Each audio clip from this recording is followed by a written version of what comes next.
2 soldats russes ont été tués et 28 autres sont gravement malades après avoir reçu en cadeau de la population ukrainienne des tartes et de l'alcool empoisonné, rapporte The Independent.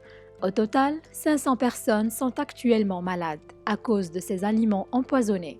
Les Ukrainiens résistent aux occupants par tous les moyens disponibles. Selon les informations disponibles, les habitants du district d'Izium ont gâté les Russes de la 3e division de fusiliers à moteur de la Fédération de Russie avec des tartes empoisonnées, a confirmé le ministère de la Défense ukrainienne sur Facebook. Toujours selon le ministère, la Russie ne considérera pas ces pertes comme des pertes liées au combat. 8 personnes ont par ailleurs été tuées et 34 blessés dans des bombardements des forces russes dimanche sur les villes d'Ochakiv et de Mykolaiv, dans le sud de l'Ukraine, a indiqué lundi le parquet ukrainien. Du fait des bombardements de l'ennemi, 7 habitants de la ville d'Ochakiv ont été tués et 20 autres blessés. Dans la ville de Mykolaiv, une personne a été tuée et 14 autres blessés, dont un enfant, a indiqué le parquet dans un communiqué. Selon le parquet, les tirs des forces russes ont endommagé des habitations et des infrastructures civiles, ainsi que des véhicules. Ville-verrou sur la route d'Odessa, le plus grand port d'Ukraine, Mykolaiv, 475 000 habitants avant la guerre, a été longuement pilonné quand l'armée russe avait en vain tenté de s'en emparer. L'étau russe semblait si desserré ces derniers jours.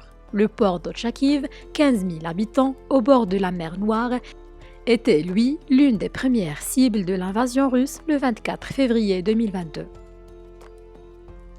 La Russie a annoncé lundi qu'elle allait enquêter sur une provocation visant à discréditer les forces russes en Ukraine après la découverte d'un grand nombre de cadavres de civils à Boutcha, près de Kiev.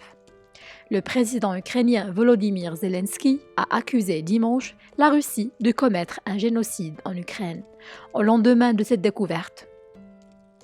Le patron du comité d'enquête russe, Alexandre Bastrykine, a ordonné de donner une évaluation judiciaire de la provocation de la part de l'Ukraine concernant le meurtre de civils à Boutcha, a indiqué dans un communiqué cet organisme chargé des principales enquêtes pénales dans le pays. Afin de discréditer les militaires russes, le ministère de la Défense ukrainien a diffusé auprès des médias occidentaux des images tournées à Boutcha, dans la région de Kiev, comme preuve d'une tuerie de masse des civils, accuse le communiqué. Selon les informations du ministère russe de la Défense, tous les matériaux diffusés par le régime de Kiev sur les crimes des militaires russes dans cette localité ne correspondent pas à la réalité et ont un caractère provocateur, affirme-t-il. Selon la même source, M. Bastrykine a ordonné de prendre des mesures exhaustives pour identifier toutes les personnes impliquées et établir si elles doivent être poursuivies pour diffusion de fausses informations sur l'armée russe, un crime apparu dans le code pénal russe après l'offensive en Ukraine et passible de 15 ans de prison.